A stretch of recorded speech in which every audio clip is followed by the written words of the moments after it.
નમસ્કાર મિત્રો, ટ્રેન્ડિંગ ગુજરાતમાં આપનું હાર્દિક સ્વાગત છે. આજે વાત કરવી છે નવરાત્રી એટલે કે જે ગરબા જે આણંદમાં આયોજન થઈ રહ્યા છે, પરંતુ આ ગરબા પાછળનું એક જાણીતું નામ એટલે કે બ્રિજ જોશી. બ્રિજ જોશી એક એવા મ્યુઝિશિયન અને એક એવા આર્ટિસ્ટ કે જેનું નામ લીધા વગર આણંદમાં ગરબાની શરૂઆત પણ ન થઈ શકે અને તે વિચારી પણ ન શકાય, કારણ કે 70ના દશકથી તેઓ સતત આણંદમાં મ્યુઝિક ઇન્ડસ્ટ્રીને જીવતી રાખી રહ્યા છે અને તેને જે કહી શકીએ કે આજે આટલો વ્યાપ આણંદમાં વધ્યો છે મ્યુઝિકનો, તેનો મોટાભાગનો જો શ્રેય જતો હોય તો બ્રિજ જોશી સરને જાય છે. એ જ રીતના બ્રિજ જોશી સાથે છેલ્લા 45 વર્ષથી સંકળાયેલા ઉર્મિલ દેસાઈ આપણી સાથે ઉપસ્થિત છે. ઉર્મિલભાઈ, આપનું હાર્દિક સ્વાગત છે. નમસ્તે જી મિત્રો, ઉર્મિલભાઈનો પરિચય આપું તો ઉર્મિલભાઈ શરૂઆતમાં જે છે બેન્કિંગ ક્ષેત્ર સાથે સંકળાયેલા હતા, પરંતુ મ્યુઝિક માટે થઈને તેમણે VRS લીધું બેન્કિંગ ક્ષેત્રમાંથી અને હાલ ફૂલ ટાઈમ જે છે તે મ્યુઝિક ઇન્ડસ્ટ્રીમાં તેઓ કાર્યરત છે અને અત્યારે બ્રિજ જોશી એન્ડ વૃંદ જે છે તેનું સંપૂર્ણ જે છે અત્યારે સંચાલન અને જે આખું મેનેજમેન્ટ છે તેઓ જોઈ રહ્યા છે. આપણે તેમની સાથે આ સમગ્ર આ વિષય પર ચર્ચા કરીશું. તો ઉર્મિલભાઈ, જે પ્રમાણે આણંદમાં શરૂઆત થઈ ગરબાની અને એમાં બ્રિજ જોશીનું નામ જે ગરબા સાથે લેવામાં આવે છે, કેટલું સંલગ્ન, કેવી રીતના આપ જોવો છો? એટલે ખરેખર તો જો થોડું ફ્લેશબેકમાં જવું ને તો 1970-75ની વચ્ચે હું બ્રિજભાઈ, અમે લોકો ત્યારના સ્કૂલ ટાઈમના ફ્રેન્ડ્સ છીએ, તો ત્યારના એક શોખથી આ પ્રવૃત્તિ શરૂ થયેલી. વધારે તે વખતે ફિલ્મ સંગીત પ્રત્યે જોક હતો, એ તરુણ અવસ્થા હોય અને એમાં સંગીતનો આ શોખ હોય, કુદરતી કંઈક ઇન્સ્ટ્રુમેન્ટ વગાડવા કે એવું જોક હોય, એટલે એમાંથી એ શોખ ડેવલપ થયો. ફિલ્મ સંગીતથી પછી અમે અમૂલ ડેરી રોડ ઉપર રહેતા હતા એ જમાનામાં, તો ત્યાં અમારા આડોશ પડોશ સોસાયટીમાં તે વખતે તો શેરી ગરબાનું જ ચલણ હતું. એટલે શેરી ગરબા કહો કે સોસાયટીના ગરબા કહો, એ ગરબા અમે ત્યાં અમારી સોસાયટીઓમાં ને એમ થતા, અમારા આડોશ પડોશથી મળીને બધે અમારું આખું મિત્ર મંડળ હતું, હું બ્રિજભાઈને બધા. તો તે ત્યાંથી અમારી આ એમ કહેવાય કે યાત્રાની શરૂઆત થઈ. શોખ હતો, પછી ઓર્કેસ્ટ્રા, ફિલ્મ સંગીત, ગરબા બધું સાથે સાથે આગળ અમે પ્રગતિ કરતા ગયા, ભણતા ગયા, ગ્રેજ્યુએટ થયા. બ્રિજભાઈ એન્જિનિયર થયા, BVM-માંથી BE મિકેનિકલ થયા. હું બી વિદ્યાનગરથી પોસ્ટ ગ્રેજ્યુએટ ફાઇનાન્સ મેનેજમેન્ટનું ભણ્યો. એવી રીતે અમારા બીજા સાથી મિત્રો બી જે અમૂલ ડેરી રોડ ઉપર અમે સાથે આ ગ્રુપ ચલાવતા, ત્યારે શરૂઆત બ્રિકિંગ્સ ઓર્કેસ્ટ્રાથી અમે શરૂ કરેલી. નામ એ શબ્દનો કોઈ મતલબ નહોતો, પણ જેટલા શરૂઆતમાં જોડાયેલા મિત્રો હતા એના પહેલા અક્ષરથી અમે નામ પ્રારંભ કરેલો, બ્રિકિંગ્સ. હા, BRIKINGS. એટલે એમાં BRI તો બ્રિજનું જ નામ હતું અને એ રીતે બીજા નામ નિખિલ ને કિરણ ને ગિરીશ ને એ રીતે બધા સંકળાયેલા. અને તુરંત પછી હું જોડાયેલો. અમૂલ ક્લબ, અમૂલ ડેરીમાં પણ અમારા પ્રોગ્રામ થતા, અમૂલ ડેરી રોડ ઉપરની સોસાયટીઓમાં ગરબા થતા. અને ત્યાંથી પછી આગળ વધતા અમારે કોલેજની ટેલેન્ટો, વિદ્યાનગર, કેમ કે યુનિવર્સિટીમાં બધા વાર્ષિક પ્રોગ્રામો થાય, તો કોલેજ, આણંદ વિદ્યાનગરની કોલેજોના ટેલેન્ટ પ્રોગ્રામ્સ, રોટરી, લાયન્સ વગેરે બધી આપણી સોશિયલ ક્લબોના પ્રોગ્રામ્સ થાય વારે તહેવારે. તો એ બધામાં અમે ધીરે ધીરે આગળ વધતા ગયા અને એક ગરબાનો શેરી ગરબાથી સહેજ ઉપરનો ટ્રેન્ડ સોસાયટીઓના ગરબા આયોજનથી થયો. તો કૃષ્ણ સોસાયટીમાં ગરબા થતા, એવા અમૂલ ડેરી રોડ ઉપર થતા. તો એમાંથી સ્થાનિક જે થોડા જે લોકો ખમતીધરો હતા એ લોકોને એવો વિચાર આવ્યો કે આપણે આણંદમાં થોડા મોટા પાયે ગરબા આયોજન કરીએ. તો મને જ્યાં સુધી યાદ છે ત્યાં સુધી સૌ પહેલા અમે એવા મોટા પાયે ગરબામાં જ્યાં સામેલ થયા હોઈશું તો એ પાયોનિયર હાઈસ્કૂલ પાછળ, જેને અત્યારે મોરારજી ગ્રાઉન્ડ કે પેલું ઓડિટોરિયમ કે છે, ઓપન એર થિયેટર ને મહાનગરપાલિકાનું કોમ્યુનિટી હોલ છે, ત્યાં ગ્રાઉન્ડ હતું, કલ્પના સિનેમાની બાજુ પાછળ. અને એ ગ્રાઉન્ડમાં પહેલી વાર અમારા ગરબા આયોજન થયેલા હતા અને અમે સંકળાયા હતા મ્યુઝિક સેન્ટર સાથે પણ. વિદ્યાનગરમાં બહુ જ જાણીતું નામ, એક જમાનામાં ઓડિયો રેકોર્ડિંગ ક્ષેત્રે એનો ડંકો વાગે. તો એ મ્યુઝિક સેન્ટર, જ્યાંથી કેસેટ, સીડીઓ બધું જ બહાર પડતું, કલેક્શન્સ ને બધું. તો એ મ્યુઝિક સેન્ટર સાથે બી પછી અમે સંકળાયા. તો એમના જે ભાગીદાર જે ખરા, એક પોતે પણ એક બહુ અચ્છા કલાકાર વિરેશભાઈ અને ભૂપેન્દ્રભાઈ, જેઓ સરદાર પટેલ સાહેબના ફેમિલીમાં થાય છે. તો એ લોકો એ બાંસુરી વાદક સારા, એટલે પછી અમે ત્યાં ગરબાનું સંચાલન અમે સોંપેલું. બ્રેકિંગ્સ ઓર્કેસ્ટ્રામાંથી બંસરી વૃંદ તરફનું એ ટ્રાન્સફોર્મેશન થયું ગરબા માટે.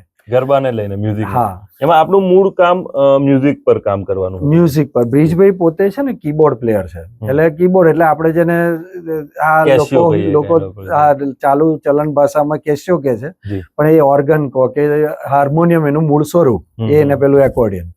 તો એ ઇન્સ્ટ્રુમેન્ટ ના પ્લેયર ડીએન હાઈસ્કૂલમાં એ બાલ મંદિર થી ભણ્યા હતા, અને ડીએન હાઈસ્કૂલમાં સંગીત શીખેલા પ્રારંભિક વિષય તરીકે. તો લક્ષ્મીપ્રસાદ ઠાકર સાહેબ ત્યાં સંગીત શિક્ષક હતા, બહુ ગુજરાતનો ઓથોરિટી કહેવાય સંગીત ક્ષેત્રે. એ સંગીત શિક્ષક પાસે એમણે ટ્રેનિંગ લીધેલી, અને પછી જેમ કે મેં કીધું એમ કોલેજે એમણે એન્જિનિયરિંગ કર્યું, મેં કોમર્સ કર્યું, અને અમે લોકો આ ગ્રુપ આગળ ચલાવતા રહ્યા. એમાં બંસીવૃંદ સાથે અમે સંકળાયા, એટલે બંસીવૃંદમાં અમે એ મેનેજમેન્ટ પણ સોંપાયું.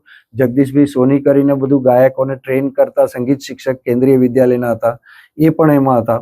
અને અમે બધા જ, હું, બ્રિજભાઈ, નિખિલભાઈ, અમારા રિધમિસ્ટ ને યોગેશ ચૌહાણ ને બધા જ અમે મિત્રો, અને સંપદા કોડાગલી, દીપાલી, ડોક્ટર દીપાલી ભટ્ટ અત્યારે કહેવાય, એ દીપાલી દેગાંવકર થી માંડીને બધા જ ગાયકો, મનોજ દવે ને વિક્રમ તલાટી ને બધા.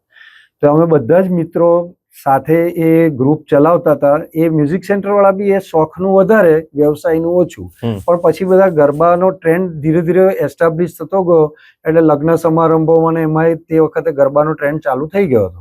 એટલે અમે પછી લગ્નમાં ને બધે પણ પ્રોગ્રામો કરવા જતા હતા. નવરાત્રી તો થતી જ હતી, તો એ સોસાયટીઓમાંથી અમારી નવરાત્રી પાયોનિયર હાઈસ્કૂલ આગળ પ્રમોટ થઈને પછી અમે આપણે વિજયભાઈ માસ્તરના જે પ્રખ્યાત ગરબા વૃંદાવનના કહેવાય, તે ત્યાં અમારા એ ગરબા લગભગ ઘણા 80ના દાયકામાં અમારા 4-5 વર્ષ ત્યાં અમે સળંગ ગરબા કર્યા હશે.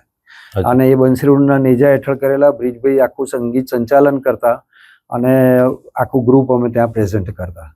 પછી 1988માં અમારે ઇંગ્લેન્ડ જવાની પહેલી વાર વારી આવી, એ મ્યુઝિક સેન્ટર થ્રુ જ. બરોબર. તો 2 ગ્રુપ એક સાથે ત્યાં ગરબા પરફોર્મ કરવા, આખી નવરાત્રી ઇંગ્લેન્ડ, આખી નવરાત્રી.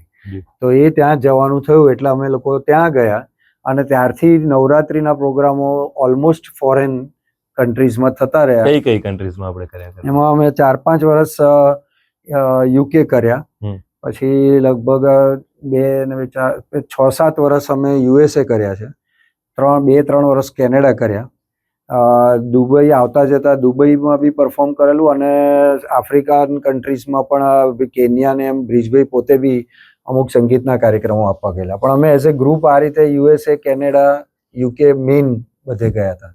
અને બંસીવૃંદથી અમારી યાત્રા શરૂ થઈ. પછી એક સ્વર માધુરી બેનરથી બી અમે થોડુંક કામ કર્યું હતું. અને ત્યાર પછી કેમ કે બ્રિજભાઈને સંગીતમાં જ એટલો બધો શોખ હતો, એટલે બેઝિકલી તો એ એન્જિનિયર થયેલા, એટલે એમને આમ તો નોકરી કરવી જોઈએ, પણ સંગીતમાં આટલો બધો શોખ હતો, એટલે એમણે ઇવન એન્જિનિયરિંગ થયા પછી પણ 1 વર્ષ તો ઘરે રહીને એમણે 12-15 કલાક હાર્મોનિયમ પર રિયાઝ કરેલો છે. એ સમયે એન્જિનિયર કોઈ નવરો બેસી રહે એવું કોઈ કલ્પિત ના શકે. તૈયારીમાં અમેરિકા નોકરી કે છોકરી મળી જતા હતા. તો એમણે 1 વર્ષ ત્યાં અહીંયા આણંદમાં જ રહીને એનો અભ્યાસ રિયાઝ કર્યો હાર્મોનિયમ પર. અને પછી વિશ્વ પ્રસિદ્ધ આપણા ગુજરાતી સંગીતકાર, જે ફિલ્મ ઇન્ડસ્ટ્રીના કિંગ કહેવાય એવા કલ્યાણજી આનંદજી, તો એ કલ્યાણજી આનંદજીને ત્યાં એમને એડવાન્સ ટ્રેનિંગ માટે આમંત્રણ મળ્યું.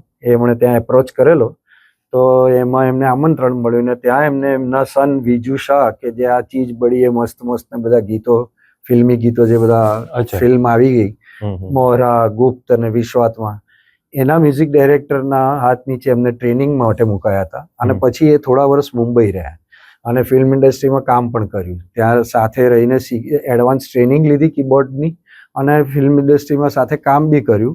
એ દરમિયાન અમે એક સ્વર માધુરી ગ્રુપ સાથે સંકળાયેલા રહ્યા, અને એ યોગેશ ચૌહાણ અમારો મિત્ર. અને ત્યાર પછી બ્રિજભાઈને પાછું સંજોગવશાત આવવાનું થયું, તો ત્યાં બી એ એન્જિનિયરિંગ કોલેજમાં સર્વિસ કરતા કામ કરતા હતા. અને અહીં આવ્યા પછી આપણે BBIT, જેને આપણે પોલિટેકનિક કોલેજ જૂની કહીએ, ત્યાં એ લેક્ચરર તરીકે જોડાયેલા, અને સંગીતની આ પ્રવૃત્તિ અમે ચાલુ રાખેલી. તો એન્જિનિયરિંગમાં અભ્યાસ કર્યો, કારકિર્દી મ્યુઝિકમાં બનાવી. જી. તો બેઝિક જ્યારે ડિસિઝન લેવાનું થતું હોય, કારણ કે આ બધા જે છે જવાનીના ટાઈમના જે પ્રશ્નો હશે, કયા કેવી સિચ્યુએશન ઊભી થતી?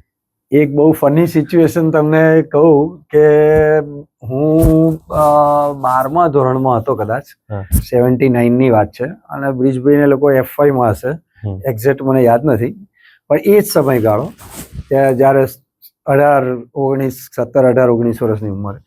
તો બ્રિજભાઈને એટલું બધું પેશન સંગીતનું, તો એની સાથે અમારા એક જૂના મિત્ર નિખિલભાઈ જે પોલિટેકનિકમાં એ પણ લેક્ચરર હતા, એ કોમ્પ્યુટર એન્જિનિયર થયેલા ઇલેક્ટ્રોનિક્સમાં. તો એ બંને મિત્રો એ લોકો બાલ મંદિરથી DN માં સાથે ભણેલા, બરાબર, અને હું મુંબઈ હતો એટલે હું પાછળથી જોડાયેલો અહીંયા આવીને. તો એ લોકોને એટલું પેશન કે એ લોકો ઘર છોડીને ભાગી ગયેલા મુંબઈ ફિલ્મ નિર્દેશક, સંગીત નિર્દેશક થવા માટે. 18-19 વર્ષની ઉંમર એટલે આ ગમે તેને પેલું એ હોય ને કે ભાઈ મારે કંઈ કરવું છે, એટલે મુંબઈ જતા રહેલા. અને અમારે તો ભપ્પી લહેરીને મળવું છે ને આમ ને તેમ ને બધું. પછી અહીં તો શોધાશોધ થઈ ને અહીંના બધા બીજા ખમતીદરોએ બધા પછી એમને શોધ્યા ને ભાઈ આવીએ ગયા, એવું કંઈ ત્યાં રહ્યા નહોતા બહુ, પણ એકવાર તો જતા રહેલા. એટલે આ એના મૂળમાં પેશન હતું આ. અને અહીં આવ્યા પછી તો એન્જિનિયરિંગનો આ જે મેં કીધું ને, અમે અહીં જોબ કરતા ને અમે લોકો ગ્રુપ ચલાવતા હતા. અને એમાં એવું એક તબક્કો એવો હોય, કારણ કે પછી બ્રિજભાઈના સંગીત સંચાલનમાં મ્યુઝિક સેન્ટર, સુર મંદિર છે અમદાવાદ, શિવમ છે, સુરસાગર આપણે જે સંજય સ્ટુડિયો જે UK થી બહાર પડે છે બધું સુરસાગરનું ઓડિયોઝ, તો એ બધાના ઘણા બધા એવા audio companies, even times music, તો એ બધી ઓડિયો કંપનીઝમાંથી એમના સંગીત સંચાલન ને નિર્દેશન હેઠળ ઓડિયો કેસેટ્સ, ઓડિયો સિરીઝ, પછી સિરીઝનો જમાનો આવ્યો, પછી ટેલિફિલ્મો ને જિંગલ્સ ને બધું, અંગુર તુવેર દાળ ને એ બધાની જાહેરાતો, કેવું નાનું મોટું કામ. એટલે વ્યવસાયિક કામ વધતું ગયું. અમે ગ્રુપ તો ચાલુ જ હતું અમારું, ફિલ્મ સંગીત છે કે આ ગરબાનું છે. તો એને લીધે પછી એમણે 1991માં કેમ નક્કી કર્યું કે હવે મારાથી નોકરીને આ બે સાથે નહીં થાય, એટલે લેક્ચરરશીપની ગવર્મેન્ટ ગ્રાન્ટેડ જોબ હતી, એટલે સિક્યોર જોબ હતી, પ્રોવિડન્ટ ફંડ વાળી ને બધી, પણ એમણે એ જોબ છોડી દીધી કારણ કે પહોંચી નહોતા વળતા એમાં. ઉર્મિલભાઈ, આપને પણ લેખનનો ખૂબ શોખ છે. જી, આપણે ઘણા ગરબા પણ લખ્યા છે, સરસ્વતી માતાની કૃપા છે, ઘણા ગીતો પણ ઉર્મિલભાઈએ લખ્યા છે.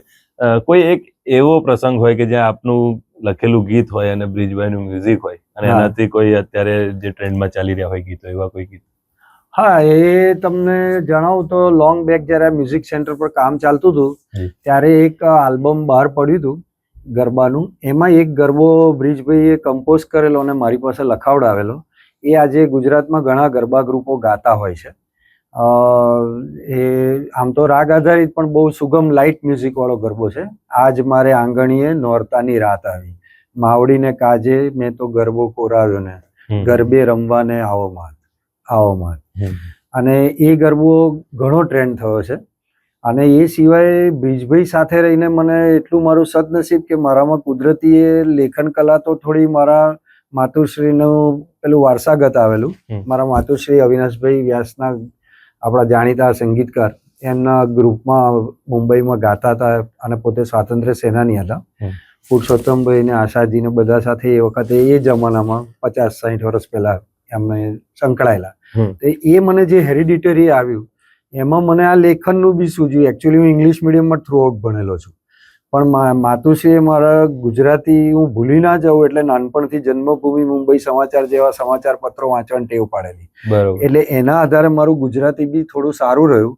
અને પછી સદનસીબે કહો કે જે કહો એ તો મારું ગુજરાતી લેખનમાં બ્રિજભાઈએ મારી થોડી કલા પારખી તો મને લખવાના કામ સોંપવા મળે અને એના પર ગ્રીપ આવતી ગઈ. તો જ્યારે CD કેસેટ્સના બધાનો ટાઈમ ચાલતો હતો ત્યારે ગરબાની કેસેટો, CDઓ હોય કે પછી બીજા ગીતો એ ટાઈપના કોઈના કંઈ કરવાના હોય તો એ બધામાં ઘણામાં મેં લખ્યું છે. પછી બ્રિજભાઈની ફિલ્મો આવવા મળી, ગુજરાતી ફિલ્મો. 1996-97થી કાંટો વાગ્યો કાળજે પહેલી આવી, નરેશ કનોડિયા, રોમા માણેકની, જેમાં લીલી લેમડી એમણે ઇન્ટ્રોડ્યુસ કરેલું અને પોપ્યુલર થઈ ગયું ઓલ ઓવર. મ્યુઝિક બ્રિજભાઈનું છે. એ મ્યુઝિક બ્રિજભાઈનું છે. એમાં પ્રફુલ્લભાઈ દવે અને વત્સલાબેન ને એ બધા પ્લેબેક સિંગર રિમિક્સ પણ થયું એનું. આ બધું ઘણું સંજય લીલા ભણસાળીએ બી લીધેલું છે. એવી જ રીતે મુંબઈથી ગાડી આવી રે પણ બ્રિજભાઈએ એને ઇન્ટ્રોડ્યુસ કર્યું હતું તો એ હજુ બી એ ફોર્મેટમાં ચાલે છે. જે આ ગાડી રમાડવામાં આવે હા, એ સૂર મંદિર તરફથી રંગીલા રાસ ગરબા સીડી પહેલી રિલીઝ થયેલી જી વર્ષો પહેલાની વાત છે. એટલે એ બધા તો મેં નથી લખ્યા, પણ એ બધા એમની સાથેના કામ કર્યાના કાર્યકાળમાં મને સાથે સાથે લખવાનો ચાન્સ જેમ જેમ મળતો ગયો, ફિલ્મોમાં, ગરબાના, મ્યુઝિક સેન્ટર છે, સૂર મંદિર છે, શિવમ છે, બધા પ્રોડ્યુસર્સ બી પછી બ્રિજભાઈની ભલામણથી મારી પાસે લખાવતા હતા બધું. અને એમ કરતા ફિલ્મી ગીતોમાં લખ્યું. એનાથી આગળ આવીને આણંદની હિસ્ટ્રી ઉપર જ્યારે નગરપાલિકાને 125 વર્ષ પૂરા થયા ત્યારે આણંદ નગરપાલિકાના સત્તાધીશોએ આપણા વિજયભાઈ માસ્તર ને પ્રજ્ઞેશભાઈ ને બધી ટીમ હતી ત્યારે એ લોકોએ બ્રિજભાઈ પાસે એક આણંદનું થીમ ગીત તૈયાર કરાવેલું. એમાં આખી આણંદની હિસ્ટ્રી શોર્ટમાં વણી લેતું આણંદની વિકાસ ગાથાનું ગીત હતું, છેક અત્યારની ડેરી ઇન્ડસ્ટ્રી ને શિક્ષણ નગરી ને બધું જ. બરોબર. તો એ થીમ પર મેં ગીત લખેલું, બ્રિજભાઈએ મ્યુઝિક મુંબઈ કરેલું, ને એ થીમ ગીત પણ પછી એ ટાઈપના ગીતો લખાવાનું ચાલુ થયા તો ધર્મજનું સોંગ બી અમે લખેલું ને અમે કમ્પોઝ કરીને ધર્મજ એન્થમ જેને કહે છે. હા, ધર્મજ એન્થમ એ બ્રિજભાઈનું મ્યુઝિક છે ને મેં લખેલું છે. એવું રામકૃષ્ણ સેવા મંડળનું ગીત છે ને એવા ઘણા પછી વેરાયટી ઓફ ફલક પર બધું કામ થતું રહ્યું. કારણ કે બ્રિજભાઈ એટલા બધા ઇનોવેટિવ ને ક્રિએટિવ છે, એ ફક્ત વગાડવા પૂરતું મર્યાદિત નથી રહેતા, સાહિત્યમાં બી એ ઘણો બધો ઇન્ટરેસ્ટ ને ઊંડો અભ્યાસ ધરાવે છે. રેકોર્ડિંગ ટેકનિક ને ટેકનોલોજીમાં, સાઉન્ડ ટેકનોલોજીમાં, કીબોર્ડથી મળીને બધા જ ઇન્સ્ટ્રુમેન્ટ, ગાયકી, ગાયકોને કેવી રીતે ટ્રેન કરવા પ્રોફેશનલ સિંગિંગ માટે, એટલે બધા જ પાસાઓમાં એ એમ કહેવાય કે એક લેન્ડમાર્ક છે, એક ગુરુ જેવા છે આ area. Bridge Joshi and party હા અત્યારે ખૂબ જ પ્રચલિત નામ છે. જી.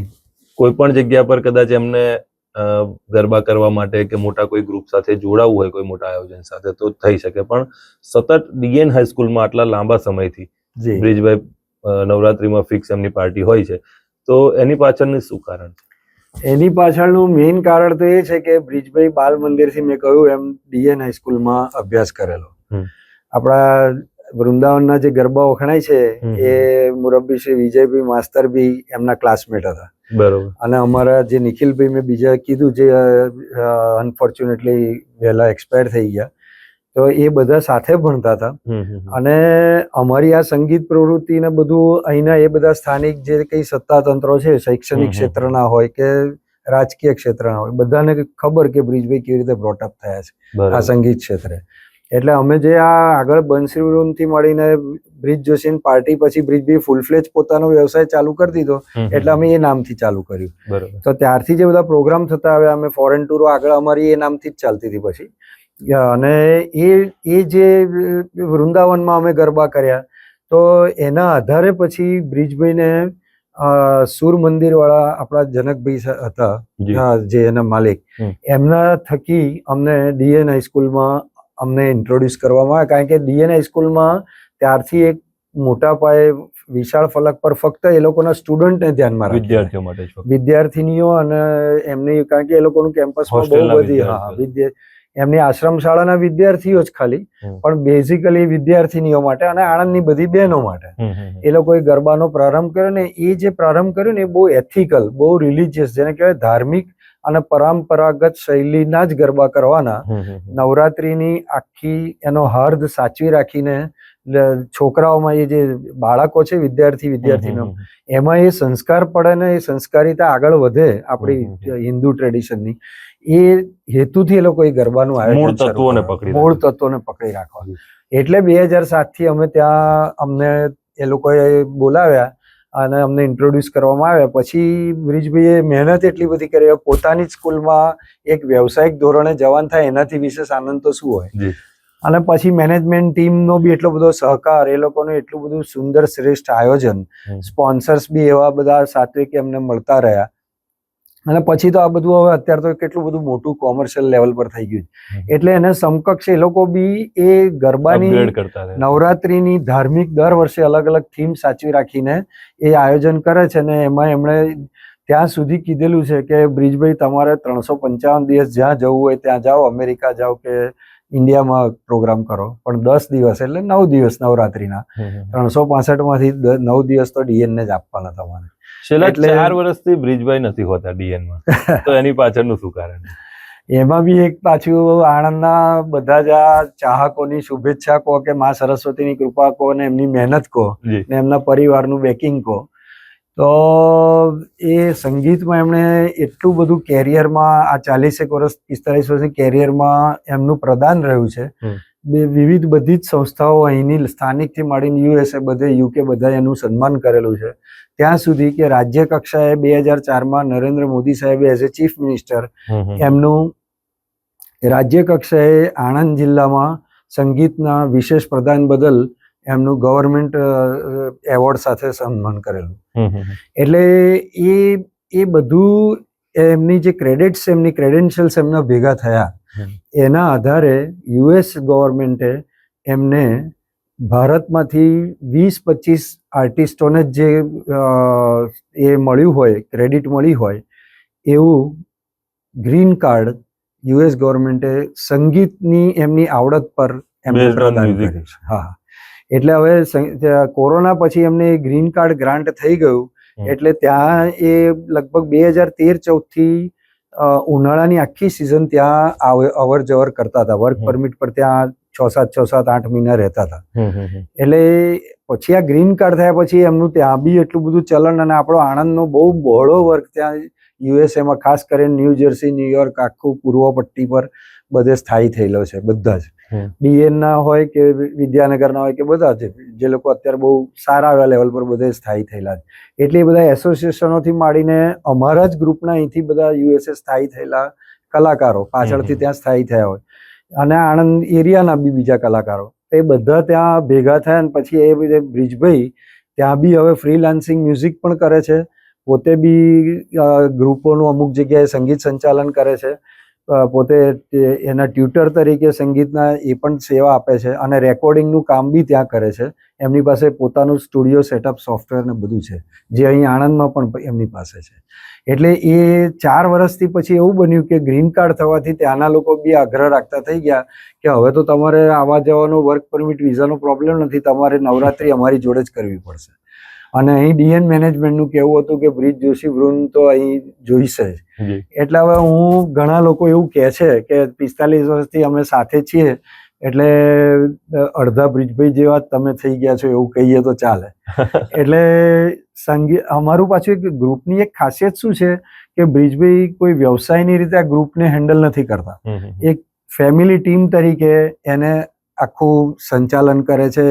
દરેકે દરેક નાનામાં નાનો આર્ટિસ્ટ હોય કે પછી મોટામાં મોટા સિંગર હોય, બધાને એક આત્મીયતાથી ને મિત્રતાથી સાથે રાખે છે. અને એટલે જ એવું કારણ છે કે અમારા ગ્રુપમાં ઘણા બધા વર્ષોથી આર્ટિસ્ટો આવ્યા હોય તો એ સંકળાયેલા રહે. કેટલા વર્ષથી સંકળાયેલા? અમારી જોડે રાહુલભાઈ સોલંકી ને ભાવિન સોની થી માંડીને એવા બધા આર્ટિસ્ટો 25-30 વર્ષથી સંકળાયેલા છે.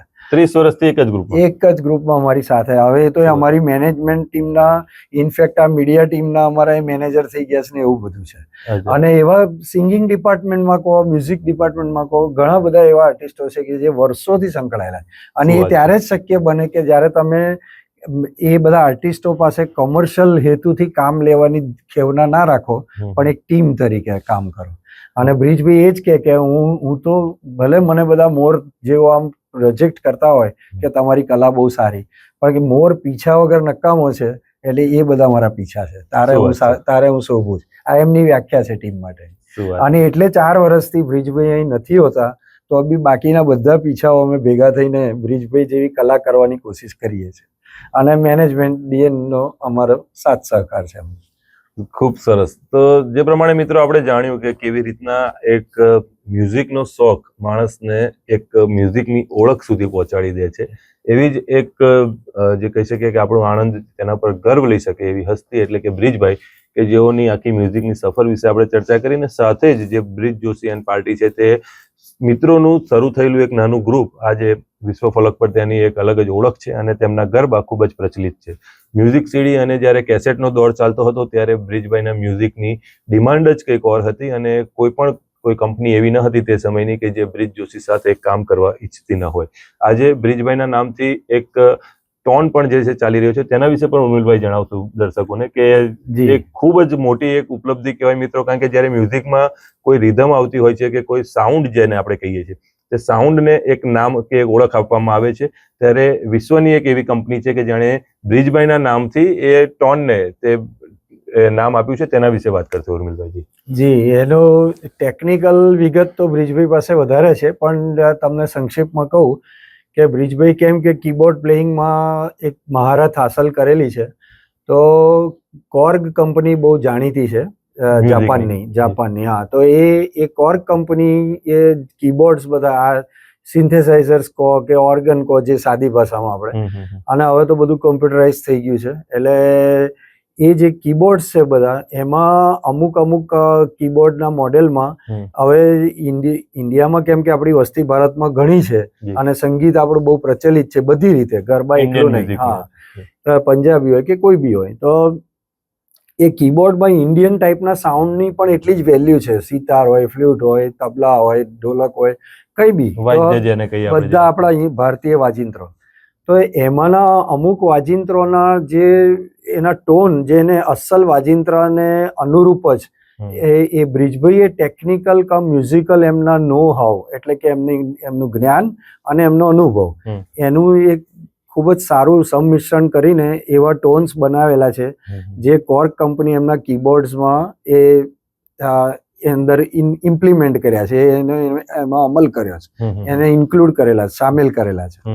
અને એવા ટોન્સ અને એવા રિધમ્સની પેટર્ન જેને કહેવાય, જે આપણે એક બાજુ કીબોર્ડ વગાડીએ તો પાછળ રિધમ બી એમાં વાગતી હોય છે આ બધા કીબોર્ડમાં, જેને કેશિયો કહો છો ને તમે, એ કોર્ગ કંપનીને એવા કીબોર્ડમાં જે વાગતું હોય તો એમાં અમુક રિધમની પેટર્ન બી એ બ્રિજભાઈની બનાવેલી છે.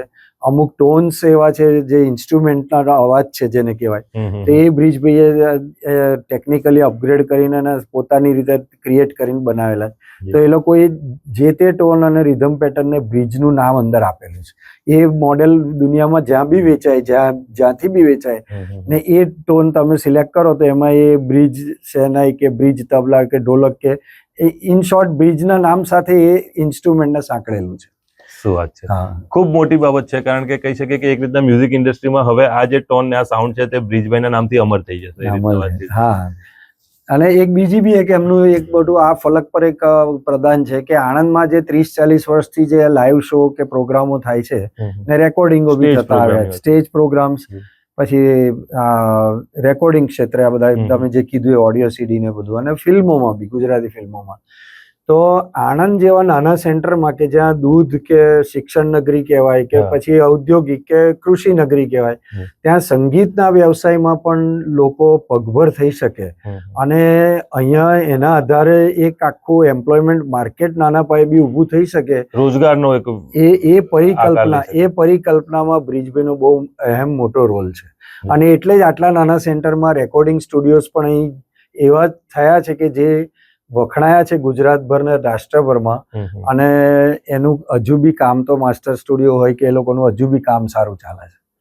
જી હા, તો જે પ્રમાણે આપણે આણંદને એક શિક્ષણ નગરી તરીકે ઓળખીએ છીએ, આણંદને આપણે એક શ્વેત નગરી તરીકે ઓળખીએ છીએ, કારણ કે અહીંયાથી અમૂલે જે પાયો નાખ્યો હતો અને દૂધમાં જે ત્યારબાદ ક્રાંતિ આવીને સહકારિતામાં રહેલી શક્તિને વિશ્વ ફલક પર એક અલગ જ ઓળખ મળી. તે જ રીતના વાત કરીએ તો મ્યુઝિકમાં પણ આણંદનો અને આણંદના બ્રિજભાઈનો એટલો જ મોટો ફાળો છે કે જેણે વિશ્વએ તેના આ યોગદાનની નોંધ લીધી છે, અને આજે પણ તેમના ડીએનના ગરબા એકદમ પારંપરિક અને સંસ્કૃતિસભર જે ગરબાનું આયોજન થાય છે તે શહેર અને આસપાસના વિસ્તારોમાં એટલું જ પ્રચલિત છે. આ હતું બ્રિજભાઈનું યોગદાન, અને આણંદના ગરબા જે શેરીમાંથી નીકળીને ગ્રાઉન્ડ સુધી પહોંચ્યા અને તેમાં મ્યુઝિક સાથે સંકળાયેલા વ્યક્તિઓની શું યોગદાન રહેલું છે તે તમામ બાબતે અમે આપને વધુ અપડેટ આપતા રહીશું. ફરી મળીશું નવા એપિસોડમાં. ઉર્મિલભાઈ, આપ અમારી સાથે જોડાયા તે બદલ આપનો ખૂબ ખૂબ આભાર. ખૂબ આભાર. દર્શક મિત્રો, રજા આપશો. નમસ્તે. આભાર, થેન્ક યુ.